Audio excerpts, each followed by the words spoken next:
Sejak debutnya pada tahun 1999, anime One Piece udah jadi salah satu serial paling dicintain dan di-respect di dunia. Dibikin sama Toei Animation dan tayang perdana di Fuji TV. One Piece udah narik jutaan penggemar dengan kisah petualangan Monkey D. Luffy dan kru bajak lautnya dalam pencarian harta karun legendaris One Piece. Cuma selain narasi yang menarik, salah satu aspek paling menonjol dari series ini tuh adalah evolusi animasinya. ルフィさんはそこまでして海に出て何をするんですか？俺は海賊王になる。海賊王に？本気ですか？本気。なりたいからなるんだ。海賊王になるって俺が決めたんだから、そのために戦って死ぬんなら別にいい。 Pada awalnya One Piece ditayangin pakai format layar 4:3 yang merupakan standar industri pada saat itu. Animasinya juga sederhana tapi efektif, ngecerminin teknologi sama teknik peranimasian yang tersedia di akhir tahun 90-an. Desain para karakternya juga dirancang dengan gaya khas banget Eiichiro Oda. Beda jauh sama penampakan karakter One Piece sekarang. 何が海軍だ。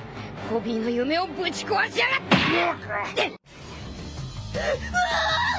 ゴムゴムの俺は海軍大佐小野出のモーガンだ。親父早くとピスト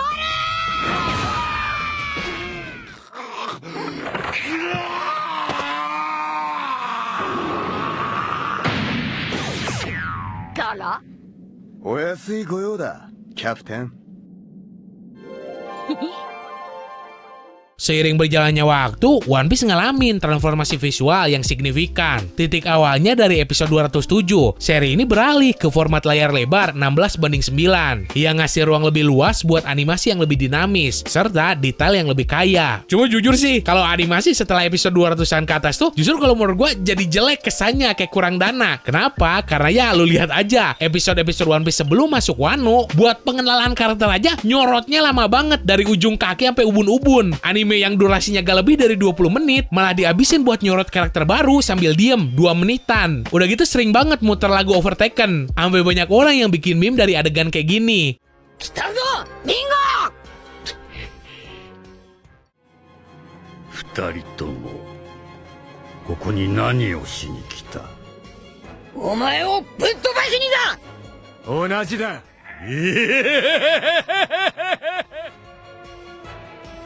失望したよ。しまいには俺の首を取れる気でいる。お前らが現れてから散々だ。 Nah anehnya, entah kenapa kualitas animasi One Piece pas masuk Arc Wano, animenya ngalamin peningkatan kualitas yang signifikan banget. Mulai dari penggunaan efek aura lah, bayangan yang lebih kompleks, serta komposisi adegan yang lebih artistik. Masuknya cerita Wano ini jadi tanda dimulainya era baru dalam peranimasian seri One Piece.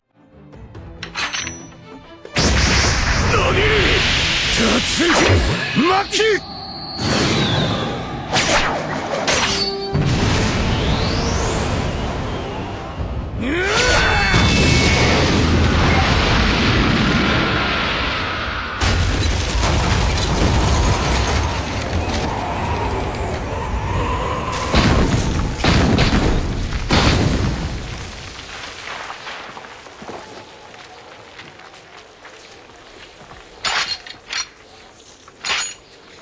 天気だけはいいなこの国は。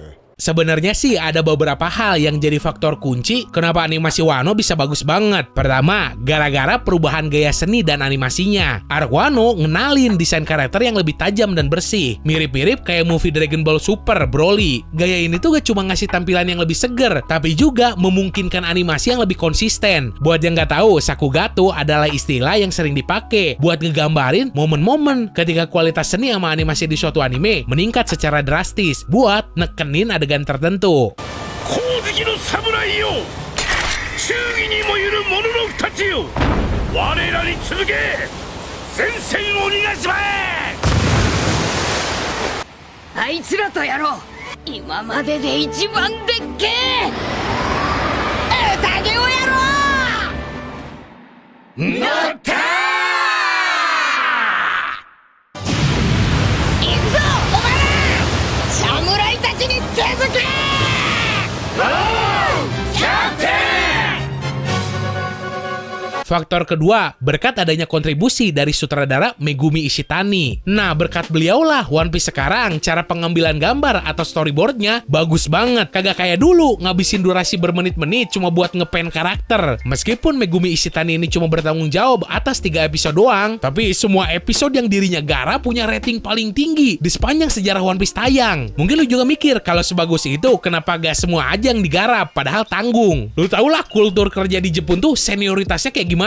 Dan kebetulan Megumi Ishitani itu terbilang sutradara baru atau rookie yang cuma baru ngegarap beberapa anime. Jadi ya para jompo di Toei Animation juga jelas kagak mau dilangkahi nama darah muda. Meskipun ya metode pensutradaraan mereka udah kuno. Karena hal tersebutlah entah bakal kapan lagi Megumi Ishitani ngedirect One Piece. Moga-moga aja nanti di episode-episode akhir sampai tamat dia juga yang ngegarap biar makin keren lagi. たどり着けば名実ともに俺たちは世界一の海賊団だ。そうか。よーし。そうさ。そしたら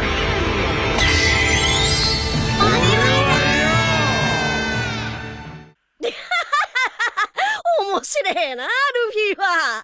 俺、お前の未来が楽しみだ。 Faktor berikutnya kenapa OP bisa jadi bagus karena adanya pengorbanan terhadap arc referee. Menurut beberapa sumber, arc referee ini dikorbanin buat ngehemat waktu sama sumber daya demi arc Wano yang merupakan fokus dari perayaan 20 tahun anime One Piece. Hal ini tuh nunjukin kalau tim produksi OP secara khusus ngealokasiin lebih banyak sumber daya buat arc Wano. Jadi ya bisa dibilang arc Wano tuh anak emasnya Toei.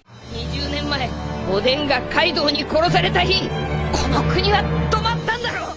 その者がこの国守っちゃいけねえのか。お前が言えよ。偉いんだろうが。こんなにすげえ奴らの大将なんだろ。カイドウを倒したい。ゴムゴムの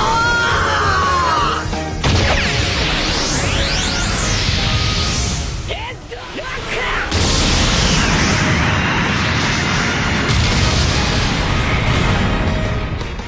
Nah, faktor satu lagi karena adanya perubahan tim produksi. Dulu anime One Piece tuh digarap sama tim animator dari Toei Animation doang. Dan mereka gak cuma nge-animasi One Piece, ada Dragon Ball Super lah dan lain sebagainya. Makanya hasil dari kejar tayang dan kurangnya sumber daya manusia bikin anime One Piece tuh dianimasi seadanya. Banyak adegan yang dilama-lamain lah supaya durasinya terpenuhin, sampai karakter yang kelihatannya flat. Pada akhirnya Toei Animation mutusin buat make tenaga kerja dari luar negeri. Ibaratnya tuh mereka ngekomis studio animasi luar Jepang buat ikut ngeproduksi One Piece. Kalau gak salah nih ya, ada studio animasi asli Indonesia yang ikut juga ngegarap One Piece. Tapi sorry, gue lupa nama studionya apaan. Buat yang tahu, lu bisa tulis aja di kolom komentar. Dan buktinya hal ini efektif. Seri anime One Piece bisa ningkatin kualitas peranimasiannya. Udah gitu biaya produksinya juga bisa ditekan berhubung pay rate dari masing-masing negara beda-beda. Jadi sama-sama enak. Contohnya gini, kita kan tinggal di Indonesia, tapi bayarannya UMR Jepang. Jelas, biarpun kalau di Jepangnya sendiri harga segitu tuh pas-pasan banget dan mungkin dirasa underpay buat pekerjaan sekelas animator. Tapi kalau di Indonesia mah jelas udah enak. Tinggal di Indo tapi gaji luar negeri, kan mantep.